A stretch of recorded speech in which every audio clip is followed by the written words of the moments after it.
Dios está dándonos la oportunidad de acercarnos a Él en especial.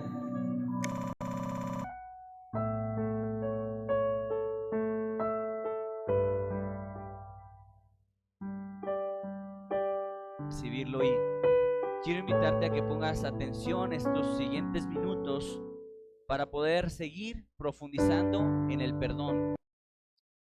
A veces nosotros tenemos esa palabra perdón de una manera muy superficial, con un sincretismo, porque bueno, si nos hablan de perdón seguramente es algo bueno, pero lo tenemos como una palabra poco profunda en nuestro corazón. Y yo creo que Dios ha estado haciendo cada día más profunda esta palabra en nuestro corazón, perdón.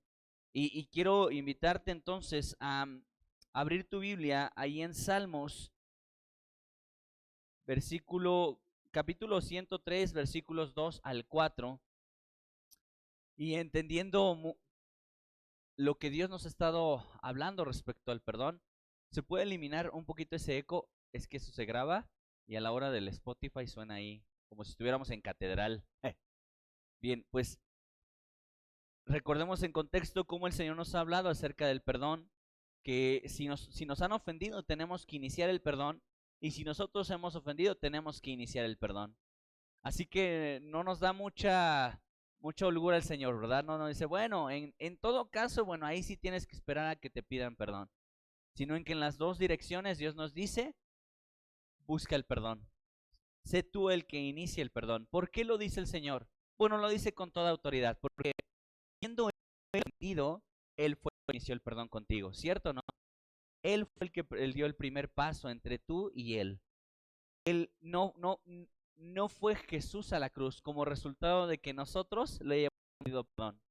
Señor, clamamos perdón. Ah, bueno, entonces envío a mi hijo para que muera y obtengan el perdón. No fue así. Él dio el primer paso hacia el perdón y fuimos perdonados porque Él inició el perdón en nuestras vidas. Hoy vemos el punto número 6, que dice así: el perdonar es un acto de la voluntad, no un sentimiento. Y este punto me encantó, es yo creo que de mis favoritos. El perdón es un acto de voluntad y no un sentimiento. Y una vez más, haciendo hincapié respecto al perdón, el perdón no se da cuando lo sientas. Es un engaño. No quiero echarle la culpa al diablo, porque no solamente es un engaño del diablo, es un engaño del hombre. Cuando decimos, no siento perdonar y no quiero ser falso, todavía no está en mi ser el perdonar a esta persona, y por eso no perdono. En realidad, iglesia, el perdón no es un sentimiento. Levanta tu mano si tú ya sientes perdonar a tu ofensor. A lo mejor ya lo sientas porque ya estés en el proceso con Dios muy adelantado y ya sientas el perdón, no lo dudo, pero en realidad no sentimos el perdón. Que sea liberador esta palabra para tu vida. No necesitas sentir perdón. Necesitas vivir el perdón como un acto voluntario. Si tú estás esperando a sentir el perdón, bueno, quiero decirte algo. Espérate sentado porque tu carne quiere venganza, tu carne desea la venganza, pero tu espíritu anhela el perdón. Así es de que va a haber una batalla ahí muy importante para que tu vida no esté en gozo. Ahora escucha, tienes que decidir perdonar y los sentimientos vendrán después. Mateo 7:21 dice lo siguiente, escúchalo. Mateo 7:21.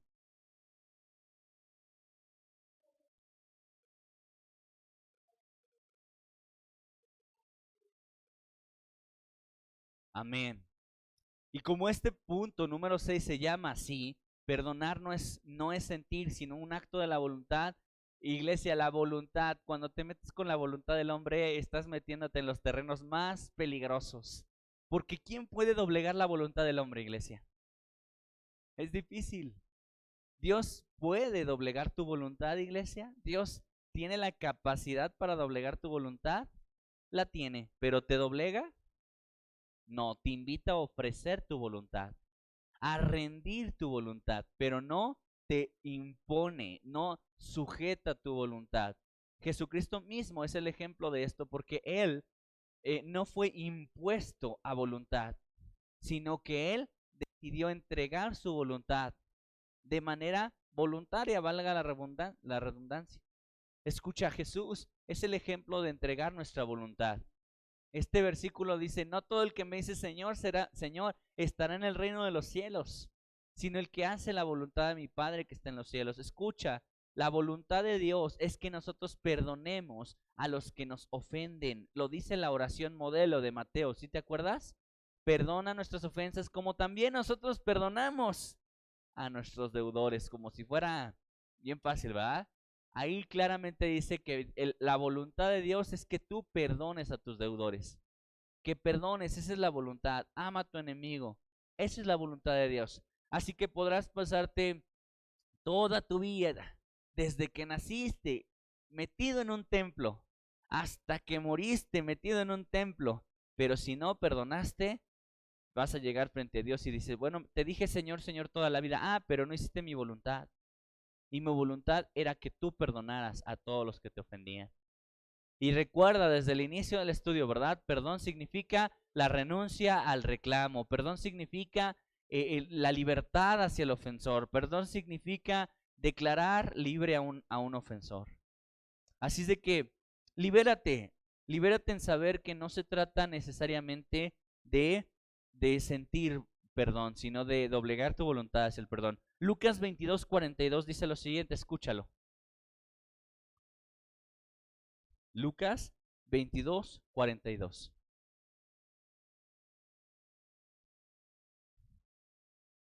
Y estando en agonía, oraba más intensamente y era su sudor como grandes gotas de sangre que caían en la tierra. Y la oración en el 45 era diciendo, Padre, si quieres, pasa de mí esta copa, pero no se haga mi voluntad, sino la tuya.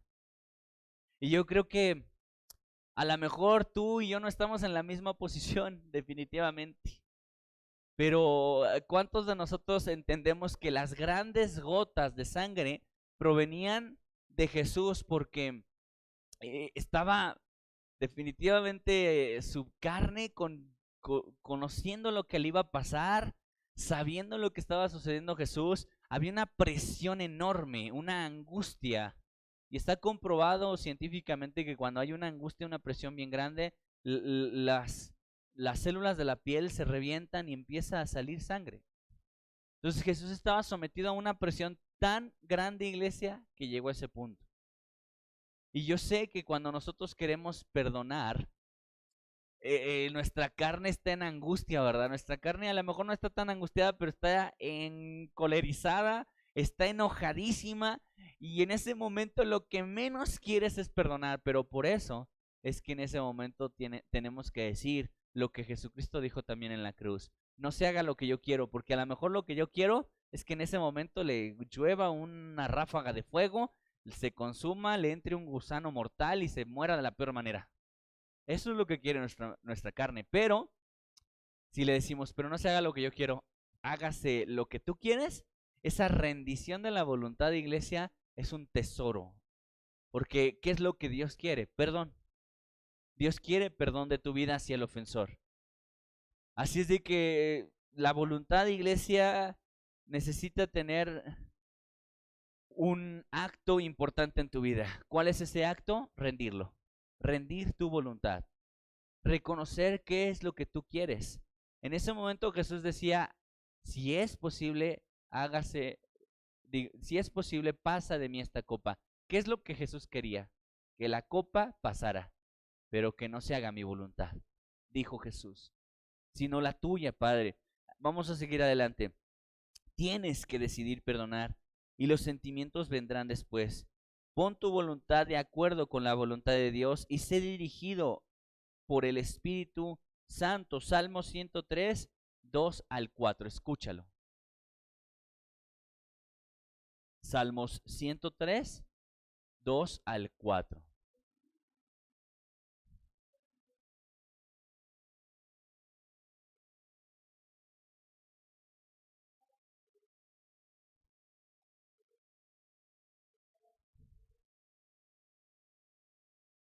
Amén. Muchas gracias. Dice, pon de acuerdo tu voluntad con la voluntad de Dios. Y cuando encontramos la voluntad de Dios, no tienes que andarla buscando en el cielo. Oh Señor, muéstrame tu voluntad respecto a esta persona. Y quisiéramos, no sé, que aparecieran escrito en nubes, sí, perdónalo. O sí, cede. Obvio no va a aparecer eso, ¿verdad? O nos gustaría que en nuestra sopa de letras se formara la palabra perdona a tal persona con todo y apellidos. Ay, qué divino, Dios, gracias, me mostraste tu voluntad. ¿Sabes dónde ya está la voluntad de Dios bien plasmada para tu vida? En la Biblia. Así que en la Biblia dice, Él es el que perdona tus iniquidades. Imagínate que cuando tú estés trabado de coraje, lleno de tristeza y amargura por una ofensa, en ese momento tu voluntad no cuadra con la voluntad de Dios, porque evidentemente tú tienes otra voluntad para con el ofensor, pero en el momento en que la Biblia se abre a tu corazón y Él perdona, Él sana. Mira, vuélvelo a poner. Él perdona todas tus iniquidades. ¿Cuántas iniquidades perdona, iglesia? Todas. No es un Dios que dice, bueno, te perdono algunas, porque pues son bastantes, te perdono la mitad y ya es mucho. Imagínate que en el banco te dijeran, te damos el 70% de descuento de tu deuda. Ay, es muchísimo, ¿cierto? 70% es muy poco, es mucho. Pero Dios no dice, te perdono el 70, dice, te perdono todo. Todo, todas tus iniquidades. Él sana todas tus dolencias. Él rescata del hoyo tu vida. Él te corona de favores y misericordias. Cuando viene esta voluntad de Dios a la vida del hombre, ¿en esta cuadra con tu voluntad? No. Así que la rendición de la voluntad tiene que ver con ponerte de acuerdo, o tu voluntad o su voluntad. Cuando tú decides abrazar su voluntad, va a venir una bendición riquísima a tu vida, porque es precisamente lo que Jesús hizo. Bueno, mi voluntad, Padre, es que pase de mí esta copa, pero no se va a hacer lo que yo quiero, hago lo que tú quieres. ¿Qué es lo que quieres? Que la beba, pues la bebo. ¿Y dónde hizo Dios, Jesús, su voluntad? La hizo a un lado. Cuando nosotros perdonamos, tenemos que precisamente hacer eso, a un lado nuestra voluntad y abrazar su voluntad. ¿Cuál es su voluntad? Perdón, una vez más. Perdón, perdonar. Mira, vamos a avanzar. Pide a Dios que te muestre cómo Él ve al ofensor. Eso es una fórmula muy buena para entonces encontrarnos con la bendición del perdón. Ver al ofensor como Dios lo ve. Ahora, ¿cómo vemos al ofensor nosotros con nuestros ojos? Con mirada de pistola, ¿cierto o no? Nada más que te ponga a tu ofensor enfrente, te cambia la mirada, ¿verdad? A lo mejor ni lo quieres ver, ni la quieres ver. Entonces digo, ¡ay, ahí está esa desgraciada! Y no quieres ni siquiera ver, o cuando lo cruzas en la mirada, tu mirada lo dice todo. Y los mexicanos entendemos con eso de miradas de pistola, ¿verdad? Porque si las tuvieras de pistola ya lo hubieras asesinado. Pero ¿cómo ve al ofensor Jesús? ¿O cómo ve al ofensor Dios? Mira lo que dice 1 Samuel 16:7. Y Jehová respondió a Samuel: No mires a su parecer ni a lo grande de su estatura, porque yo lo desecho. Porque Jehová no mira lo que mira el hombre, pues el hombre mira lo que está delante de sus ojos, pero Jehová mira el corazón. ¿Jehová mira lo mismo que tú y yo miramos? No, iglesia. Qué bueno que no mira lo que yo miro. Y tampoco mira como yo miro. ¿Lo repetimos juntos? Dios no mira lo que yo miro. Y tampoco mira como yo miro. Porque una cosa es mirar lo que mira y la otra es mirar cómo yo miro. Por supuesto que aquí te habla de dirección. No mira lo que mira el hombre, pero tampoco cómo mira el hombre. Porque el hombre mira carnalmente, mira las cosas a su parecer. En el asunto y en el conflicto donde tú fuiste ofendido, tú ves las cosas como tú las ves. ¿Sí te ha pasado que has pasado, valga la redundancia, horas y horas discutiendo con alguien? Es que tú ves las cosas de esta manera y yo las veo así. ¿Cuándo van a lograr ver las cosas igual? Y ahí se gestan millones de ofensas, iglesia, sin exagerar. Sin exagerar. en el conflicto, es que yo te dije esto porque tú me dijiste aquello y pero tú lo ves de esa manera, yo no lo veo así, yo veo que tú me dijiste esto. Y mira, vueltas y vueltas y vueltas y entre más larga la discusión, más ofensas se gestan ahí.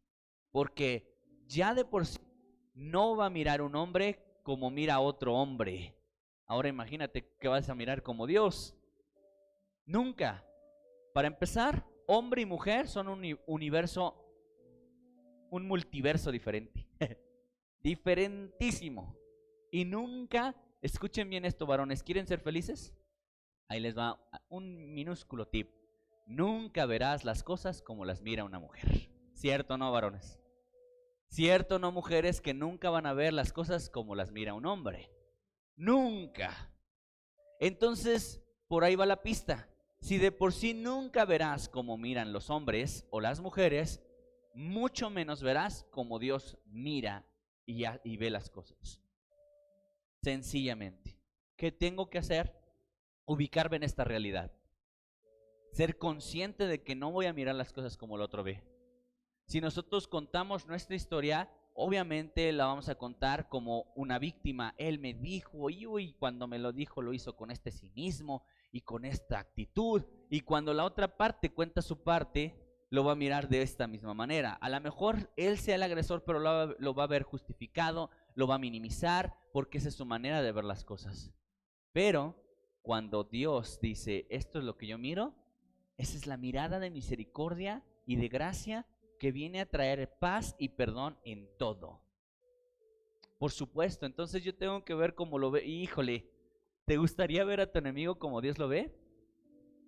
Te voy a decir, tu carne va a decir, no, porque Dios lo ve con misericordia y gracia, y en ese momento lo que menos quieres sentir es misericordia y gracia por ese o por esa. Tú quieres verlo con ojos de juicio, con ojos de juez, pero Dios lo quiere ver con misericordia y gracia. Por eso ese versículo dice, no mira como miras tú, y no mira lo que miras tú. Y es importante que entonces nos coloquemos esas gafas divinas que nos hacen ver a la gente como Dios la ve. ¿Y sabes cómo se llaman esas gafas divinas? ¿Sabes cómo se llaman, iglesia?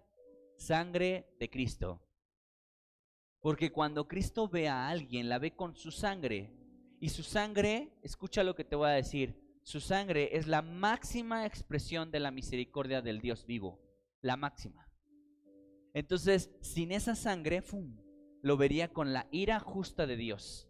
Pero a través de la sangre de Cristo, la ve con la máxima expresión de la misericordia del Dios vivo. Y nos ve así. ¿A quiénes ve con misericordia, iglesia? A todos. De esa misma manera me vio a mí y de esa misma manera ve a tu ofensor. Si tú empiezas viendo a las personas como son, como Dios las ve, vas a empezar a experimentar el perdón. Iglesia, ¿Dios nos ve como personas que no deberían de pecar? No. La Biblia dice que Él sabe que estamos constituidos de polvo y que sabe que somos tendientes al pecado. Él sabe que nosotros somos carnales, lo sabe. Entonces no va a decir, ¿qué? ¿Cómo es que Rubén tuvo un mal pensamiento? No lo esperaba de ti, Rubén. Dios dice, es de carne. Es de carne. No tiene Dios unas expectativas altas en nosotros de decir, no quiero ni siquiera un pecado en la vida de ellos. Él sabe. Por eso murió por todas nuestras ofensas y maldades. Porque somos incapaces de no pecar. Entonces, Dios nos ve como personas tendientes al pecado, Dios nos ve como personas necias, Dios nos ve como personas débiles, Dios nos ve como personas pecadoras. Así nos ve a todos. Tenemos que ver a esa persona con la que sientes cierto resentimiento, vela como Dios la ve. Débil, pecador, imperfecto. Imperfecto. Dios nos ve imperfectos, iglesia. Dios nos ve y dice, son imperfectos. ¿Qué dijo Jesús estando en la cruz? Perdónalos, ¿por qué? No saben lo que hacen. Jesús estando en la cruz pudo haber dicho, aniquílalos en este momento, porque mira lo que están haciendo. ¿Cierto o no? Ese era el diálogo más congruente en la cruz. Miran lo que están haciendo con el Hijo de Dios. Y sin en cambio dijo, estos no saben lo que hacen, perdónalos. ¿Te das cuenta cómo surgió tu perdón? Surgió en la conciencia de tu debilidad. ¿Cuál es tu debilidad? La ignorancia. No saben lo que están haciendo. Si lo analizamos de esta manera, iglesia, fíjate, ni es a los pies de la cruz y parece una a los pies de la cruz. Está la cruz ahí. Y Jesucristo, para obtener tu perdón, dijo, él no sabe lo que hace, ella no sabe lo que hace, ninguno de ellos sabe lo que hace, perdónalos. Así que Dios, en la conciencia y en el conocimiento de tu debilidad e ignorancia, obtuviste perdón. De esa misma manera nosotros tenemos que ver al ofensor. No sabe lo que hace, no sabe lo que dijo tiene una trascendencia y una dimensión importante. No sabe que lo que me dijo aquella vez, no sabe cuánto dolor pudo haber traído. ¿Tú crees que tu ofensor, en toda su capacidad mental, emocional, intelectual, sabe que lo que te dijo te ofendió? Es más, te digo algo, muchos de los ofensores ni siquiera saben que lo que te dijo fue para tanto. Cuando alguno llega a decirle, es que tú me dijiste eso, ay, eso te ofendió, ay, yo estaba jugando, ay, nada más lo dije por decir. ¿Has escuchado esas expresiones? Pero a ti te tienen en el valle de la amargura y la otra persona piensa que no tiene mucha profundidad y dimensión. Entonces, efectivamente, iglesia, hay muchas de las ofensas a las que tú estás sometido que para el ofensor no tienen dimensión. Y creo que lo más congruente a la vida cristiana que puedes hacer con ello es perdonar para ser libre tú y aquel o aquella. Escucha, iglesia, la palabra de Dios nos mostró ahí precisamente en 1 Samuel 16:7 que Dios no mira como tú miras. Solo mediante su corazón amoroso y compasivo seremos capaces de perdonar a quien nos ha lastimado. Jesús no quiere otra cosa más que tú seas Cristo, que tú seas moldeado con las mismas cualidades y características de Cristo. Él quiere formar sus ojos en tus ojos, Él quiere formar sus manos en tus manos, Él quiere formar sus pies en tus pies, Él quiere cincelar en tu mente su mente. La Biblia dice que Pablo dijo, para que tengamos la mente de Cristo. ¿Has escuchado ese versículo? La mente de Cristo, o sea, literalmente Dios quiere que tengas la mente de Cristo, para que todo pensamiento que nazca aquí sea la mente de Cristo. Pero no solamente quiere que tengas la mente de Cristo, también quiere que tengas el corazón de Cristo. ¿Es ambicioso querer tener el corazón de Cristo? Por supuesto. ¿Es posible tener el corazón de Cristo en nuestros esfuerzos humanos? Es imposible. Pero ¿sabes qué pasa cuando tú tienes un contacto diario con la Biblia? Dios está cincelando y cincelando tu corazón, a manera que tu corazón cada día lata con los latidos de Cristo. Sienta lo que siente Cristo. ¿Tú crees que Cristo siente feo de que no tiene 5 pares de zapatos? ¿Tú crees que a Dios siente feo de que tú no tienes la ropa de moda? A Él le importa un cacahuate eso. En este momento el corazón de Dios late por el perdido. Te pregunto, ¿el tuyo late por el perdido con sinceridad? A lo mejor a ti te importa un cacahuate el perdido. A lo mejor en tu mente no está ni siquiera importante o relevante el perdido. Las misiones, ¿laterán en el corazón de Dios las misiones, iglesia? Por supuesto, laten en el corazón de Dios las misiones. El perdido. ¿Qué o quién más crees que late en el corazón de Dios, iglesia? Estamos aquí, ¿verdad? ¿Qué o quién late más late en el corazón de Dios? ¿El pecador late en el corazón de Dios? Sí. A Dios le interesa mucho el coronavirus, le está conmoviendo el coronavirus al Señor. Dice, ay no, se me está saliendo de las manos, yo nada más quería que se infectaran 3 o 4 y ahora son millones. No, no le importa. ¿Por qué no le interesa tanto al Señor? Uno, sabe cuántos se van a morir de eso. Ya lo sabe. ¿O se le chispoteará al Señor? Él ya lo sabe. Ahora, con no le importa, no quiero sonar frívolo, porque Dios no es así. Pero eso no le importa más que lo que le importa, que la gente que se está muriendo de coronavirus se va ¿a dónde? al infierno. Entonces, da igual si se mueren de cáncer o se mueren de sida o se mueren de coronavirus o se mueren de diabetes. Lo que a él más le importa no es el por dónde se mueren, sino a dónde se van después de que se mueren. Así que lo que Dios quiere, lo que en Dios late, quiere también que lata en tu vida. Y que lo que para ti un día era relevante, importante y crucial, después con el corazón de Cristo digas, ya no es importante, relevante y crucial. Ahora me es más importante, relevante y crucial el perdido, el pecador, las misiones, la publicación de su palabra, otras cosas con mucho más eternidad que eso. Pero para ello tú necesitas un contacto serio, íntimo, real con la palabra de Dios, para que cincele su corazón en el tuyo. Y teniendo el corazón de Dios, imagínate a alguien que dice que tiene el corazón de Dios, pero no perdona. ¿Se podrá eso? Así que no te esfuerces ni gastes todas tus energías en buscar el perdón. Mejor enfoca toda tu energía, poder, capacidad, pensamientos en la Biblia. Porque cuando hay contacto con la Biblia, por naturaleza el corazón de Dios se cincela en el tuyo y por naturaleza surge el perdón. ¿Estamos correctos? Es como el que busca el dinero. En lugar de buscar dinero, debe buscar la fuente del dinero, que puede ser un negocio, que puede ser una profesión, N cantidad de lugares. Pero si estás más preocupado por tener en las manos los billetes que cómo generarlos, ¿dónde está el origen de los billetes? Es lo mismo que el perdón. Estás más enfocado en el perdón que en el origen del perdón. ¿Dónde está el origen del perdón? El corazón de Dios. ¿Cómo logro ese corazón en mi corazón? Contacto con la Biblia. Serio contacto con la Biblia. Va a cincelar, va a doler, pero va a formarse el corazón de Dios. Y en lugar de latir en tu corazón, es más, te digo algo, hay gente que tiene latidos tan profundos en su corazón por un partido de fútbol, pero no por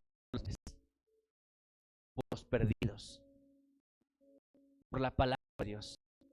Hay gente tan apasionada que en su corazón vibra cuando su equipo de fútbol mete un gol, pero su corazón no se estremece cuando escucha que murieron en un accidente 50 personas y que por lo más seguro es que muchos de ellos no vayan al cielo. Iglesia, tenemos que ser iglesia de verdad. No recuerdo qué predicador, porque entonces te lo inventaría, pero un predicador muy, muy famoso en el gremio cristiano decía, yo no puedo irme a dormir sin haberle predicado al menos a una sola persona en el día. Y entonces cuentan leyendas urbanas y que no se ponen en duda, que un día ya se iba a acostar y recordó, hoy no le compartí a nadie de Cristo. Entonces salió a la calle y se puso a gritar, Cristo salva y solo en Cristo y la sangre de Cristo se derramó en la cruz para que tú tuvieras perdón de pecados, y gritó el plan de salvación y se fue a acostar. Dijo, bueno, yo ya lo publiqué, espero que alguien lo haya escuchado, y se fue a descansar. Y cuentan que una persona se estaba drogando cerca de donde él gritaba y él escuchó ese evangelio. ¿Te imaginas cómo debe de estar una persona tan apasionada como para que no pueda irse a la cama a dormir sin antes publicar el evangelio? Te suena exagerado, ¿verdad? Bueno, pues Jesucristo, si tú has leído los evangelios, los 4 evangelios, Jesucristo todos los días predicaba el evangelio. Todos los días. Y cuando la gente se le agolpaba y le decía, Jesús, no te vayas de aquí, te pedimos que nos sigas hablando, él les decía, me es necesario ir a otras ciudades a compartir el evangelio. Eso latía en el corazón de Jesús. A lo mejor en nuestro corazón late llegar a tener una casa. Estamos desquiciados y se nos va el sueño en pensar en tener una casa, o en tener una casa más grande, o un carro más lujoso, o ropa más actual. Pero a Dios no le importan esas cosas, iglesia. A Dios le importan otras, mucho más relevantes, con mucho más eternidad. Y eso no se logra fingiendo, no se logra pujando. Ay, ahora sí me van a interesar las misiones. No quiere eso Dios. Lo que quiere es que sea un resultado natural de sus latidos en tu corazón. Un resultado natural, que de verdad desde aquí adentro te importe el perdido. Pero si no tienes con la Biblia, ¿cómo se da? Necesitamos un constante contacto con la palabra del Señor. Bien, y dice, nuestros sentimientos por ella son superados por los ofensores. Los sentimientos, iglesia, son efímeros. Di conmigo eso, efímeros. Y circunstanciales. Claro, por ejemplo, si un día una persona te ofende y te dice una cosa horrible, pero al otro día te trae 1,000,000 de pesos y te pasea por todas partes, tu corazón siente diferente por esa persona. Porque tus sentimientos son efímeros y circunstanciales. Efímeros y circunstanciales. Los sentimientos son los caballos más indomables de toda la humanidad y de la creación. ¿Quién puede dominar sus sentimientos, iglesia? No puedes. Las personas tendientes a la ira, iglesia, no sabes cómo se frustran porque no pueden domar su enojo. Hay personas que por más que quieran no pueden domar la tristeza en su vida. Los sentimientos son caballos indomables en nuestro corazón. Necesitan el control del Espíritu Santo. Si tú quieres conocer el control del Espíritu Santo en el temperamento y en las emociones,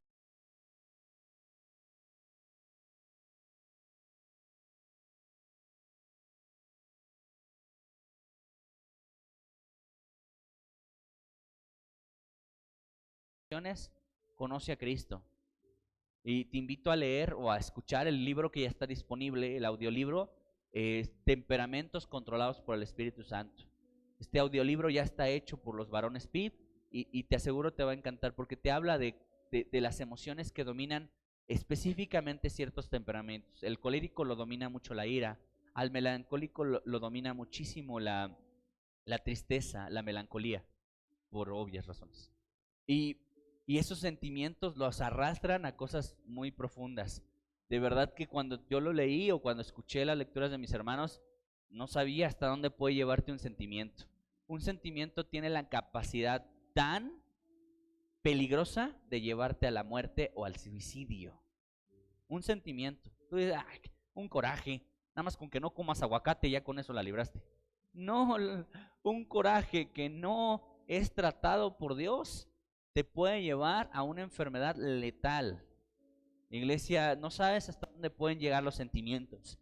Y si lo que tú sientes por tu ofensor es algo profundo, como un coraje, una ira o un dolor, una tristeza muy amarga, bueno, ten cuidado porque los sentimientos tienen consecuencias letales, aunque suene exagerado. Así que te animo a entregar esos sentimientos, a que permitas que el Espíritu Santo tome control de ellos. Amén. Amén. Bueno, vamos por este último punto. Necesitamos examinarnos a nosotros mismos y no a nuestro ofensor. Claro, cuando tú pones los ojos sobre ti, pues vas a buscar